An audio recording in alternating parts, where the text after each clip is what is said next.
I've been asked by a few people that they struggle to fast and that they are just being very honest with me. So these people have said to me, right now, look, I just want to say that I appreciate people just being transparent and their levels of honesty. So they have said to me that, look, I cannot do the fast. Okay, it is just too much for me. I mean, they won't die, but it's obviously nobody's saying that you have to die. It's not that level, but it's just too much for them. I mean, they're normal, healthy people. They're not necessarily unhealthy. I mean, I don't know if they've got certain levels, but nothing apparently unhealthy about them. I'm not saying they're kind of in a hospital or something, but they've just been honest with me and they've said, look, I can't do this. That this is in the UK. Some people have said to me that it's way too much for them. It's too long. It coincides at a time of the year with it just getting warm, and in the UK, people are not used to warm weather. The days are just too long. It affects them. They find themselves day after day that they are stuffing themselves. Okay, when you open the fast, people stuff themselves because they're starving. Then they feel that they're force feeding themselves for sahur because they don't want to starve for the next 16, 17 hours. So they're force feeding themselves, and then they're starving for so long. They're so underproductive. They're so lethargic. They non-stop just, and even if they get used to it, then when they open it, they just stuff themselves. And this is a repetitive cycle in which they feel that they're doing themselves more harm than good. So what can they do? Now, I will express the different opinions, okay? And I feel that it is permissible for people to follow these opinions. I'm not saying they have to follow them, okay? So I'm being very clear on that. Now, one understanding is that you just fast, as it is with the hours in a timetable, and you can go by any timetable. The timetables don't, I mean, any local timetable, sorry, that's what I mean. So you could be, whatever kind of, you don't have to go with a particular mosque. You can go with any kind of mosque that you're comfortable with or you're setting. Now, that's the normal standard thing, that you do what everybody's doing. That is option A, that you fast with dawn. There is some problem with dawn. Some people, let's say in Birmingham, people are placing dawn probably, I don't know, it's before 4 o'clock. They're probably saying maybe 3:45, that kind of time, AM. Some people are placing it much more earlier. They do that anyway, but I'm just giving you an idea. So you could just go with that and open at sunset. But that will lead to an excess amount of hours fasting. That's option A. And many Muslims are doing that, and I applaud it. And we all encourage them and make dua for them. May Allah bless them. Option B is that you can extend your sahur dawn time up until up until sunrise, just before sunrise, with enough to quickly just pray fajr. That's, or what we call subah. So 5 minutes before sunrise, let's say. Now that's an option.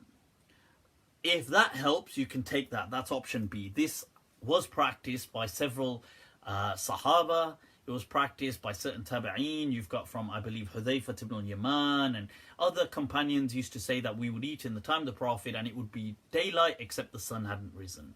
And I believe there's a tradition from Uthman, and there's certain other people come after, A'mash and other people who used to openly practice this.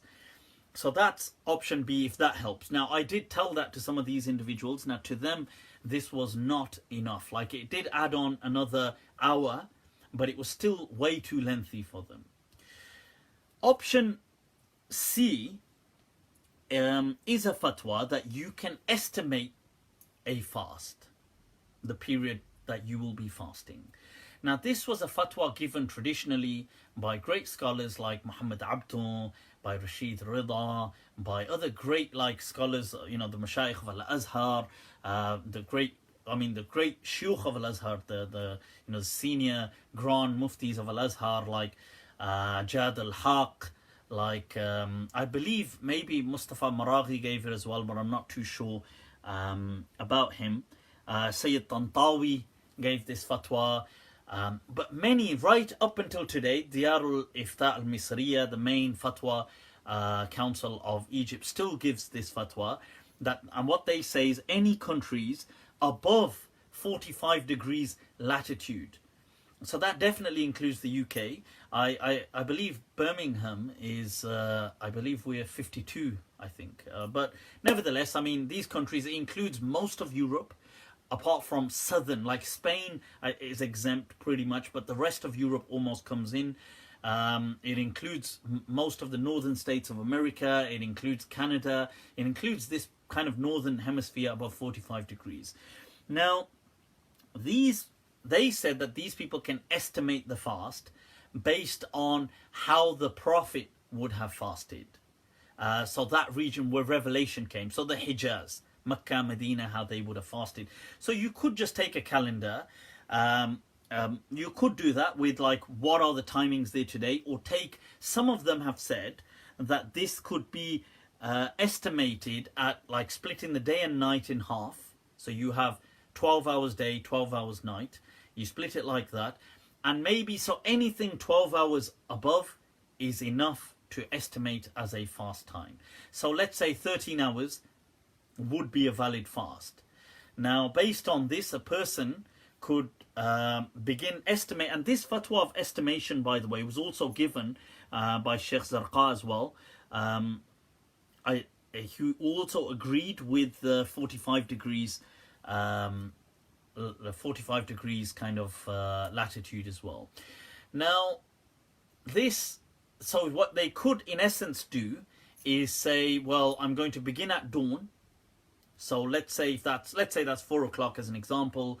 Now, anything, let's say 13 hours, they could just estimate a 13-hour onward fast. They could fast for 13 hours.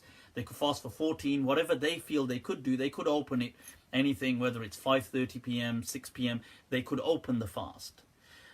This is a valid opinion. There are certain Al-Azhari Mashayikh that are also endorsing this, that 12 hours, they've said even 12 hours would do, but above, they've encouraged for like a minimum of 13. So that's, I feel, a valid position. So if a person was doing that, their fast would still be acceptable if they felt that they couldn't do the other fast. Now, what is the reasoning behind this? Okay, now there are some other opinions as well, with some people like Sheikh Hussein Halawa, one of the senior muftis of the Majlis al-Ifta, has given a fatwa of saying a person, if they felt incapable, they could just choose a different time of the year for those countries above 48 degrees latitude. But I'm focusing on option C for these people, in saying, and they've asked me to explain how would this be justified. Now, the reasoning behind this is, one, that this deen is a deen of ease. Two, that when Ramadan came, you have to remember that in the time of the Prophet, what were the kind of fasts that they were enduring?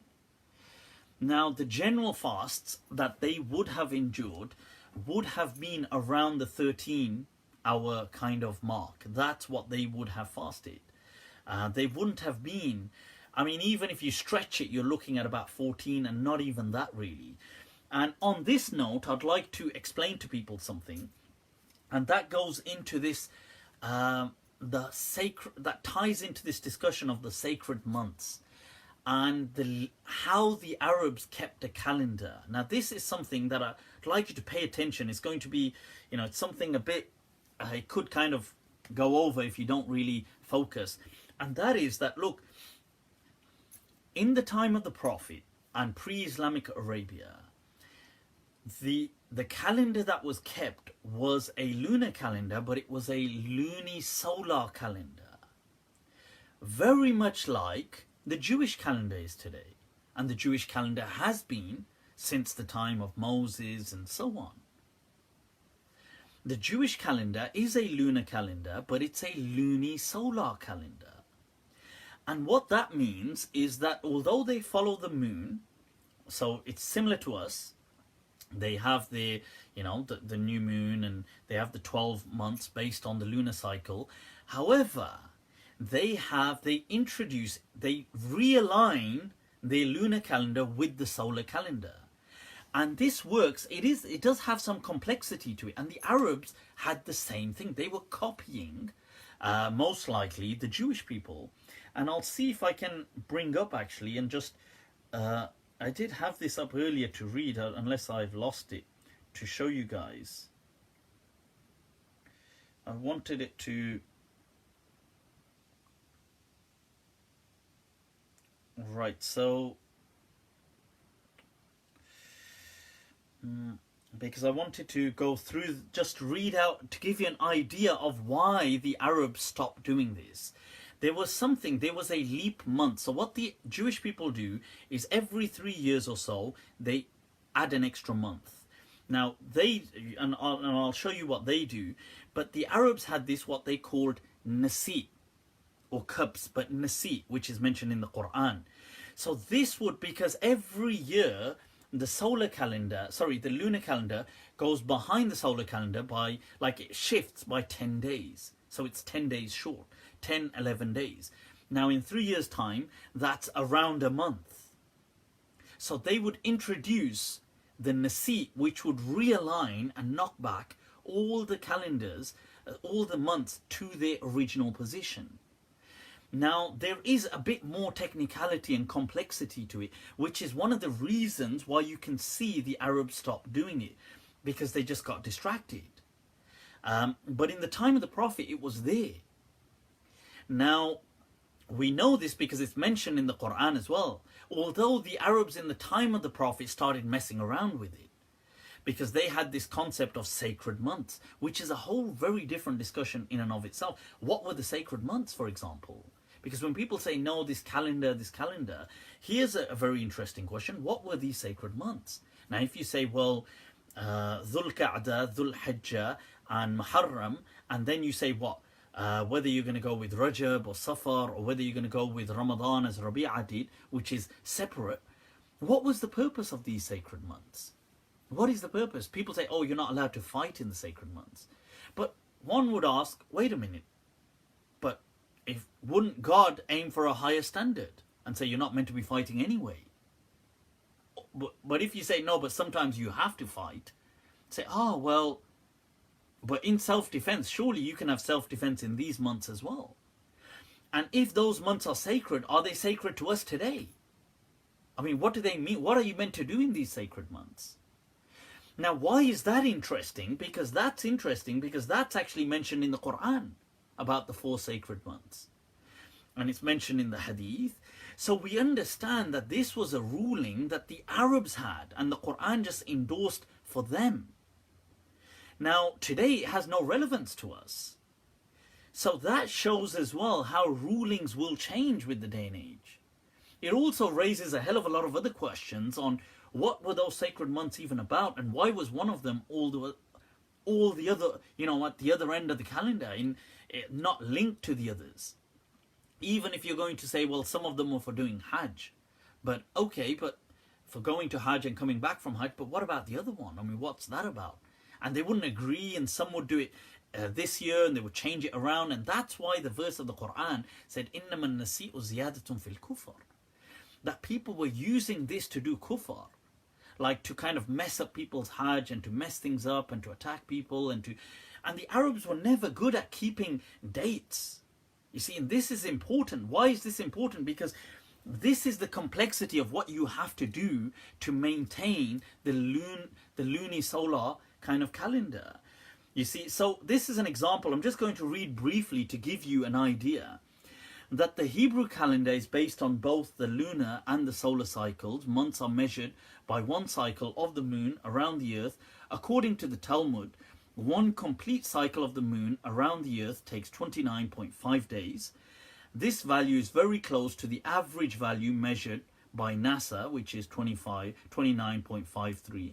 Very, very similar. Since the average value is about 29.5 days, months alternate between 29 and 30 days in the Hebrew calendar. That makes sense so far. I mean, Muslims, that's fine, they would do that. The common year in the Hebrew calendar includes 12 months, but there's a difference of about 11 days, same as the Islamic thing, because they were taking from a lot of the Jewish practices between 12 lunar cycles and 1 solar cycle. You see, 1 complete cycle of the Earth around the Sun takes 365.25 days, right? Now, however, the lunar takes 354.36. So there's a difference. To synchronize this counting of the days, the Hebrew calendar includes leap years. Now, what they do is they have a 19-year cycle, which they have to keep regulating with different variations. So they introduce the leap month on the 3rd year. Then you'll see here that they'll do it on the 3rd, on the 6th, on the 8th, on the 11th, and 14th, 17th, and then 19th. So there's variations. Now, to synchronize the lunar counting of days with the solar cycle, the Hebrew calendar includes these leap years where the month of Adar is replaced by 2 months of Adar. Adar Alif and Adar Beit, which is A and B. So they introduce this. Now, they also mention that, check this out, that in 19 years, it's calculated with a period of 19 years. In 19 years, the total difference between the lunar and solar cycles is 19 times, and it's got the whole calculation here. The difference amounts to 7 30-day periods, blah, blah, blah, right? Now, you can read all of this up, but I wanted to highlight an interesting point, that there remains a difference of 3 days. To make up for this difference of 3 days, they are added to the months of Kesvan and Kislev during each 19-year period. So you can see that there was a lot of hard work that the scribes or the people, the scholars, had to do. Right? They had to keep account. They had to, so in year 3, then in year 6, but then it's not in the next 3 years, it's in the next 2 years. In year 8, then it's in 3 years, year 11, then it's in 3 years, year 14, 17, but then 2 years, and then 19. So in a 19-year cycle, everything is regulated with the solar calendar. So the lunar and the solar are in sync. Okay. Now, the point I'm saying this is the Arabs were doing this. Okay, that's a bit I mean, it's a bit complicated. Put it aside. What I'm trying to say is the lunar months and the solar months were pretty much, or the solar seasons were in sync. So Ramadan in the Prophet's time was pretty much static. So it would have occurred where, if you take Ramadan to be at the 9th month of the calendar, let's say, falling around September, let's say, it meant Ramadan would have always pretty much been in September. Even if it moved back towards August, it would have then been knocked back every so many years. Now, with this in mind, September is when we have the equinox, and March, when night and day are of an equal length, okay? And we're working towards that in September. So this means that really the fasts during the lifetime of the Prophet ﷺ would not have exceeded really about 13 hours in essence. So that's some of the understanding, and that's some food for thought to take into consideration for this ruling. Now, I'm not saying people need to take it, but those people, somebody said, would that have been in autumn? I mean, but it would, you can understand it would still be warm, it wouldn't be winter. And by the way, this knocking the months back into sequence makes sense, hence their names, Rabi', right? So when you have months like Rabi' al-Awwal, Rabi' al-Thani, which means spring, they would occur in spring. And Jamadi al-Ula, Jamadi al-Akhir, Jamad would occur in winter when things would be kind of like frozen, not frozen, but kind of like solid for them, as in they wouldn't be fruitful. So the months had meanings to what they were doing. And even, I mean, September wouldn't have been cold. I understand it would have been still quite hot as it was edging slightly towards August. But the point is, it would have still been pretty much of an equal length. So that's quite important for us to bear that in mind.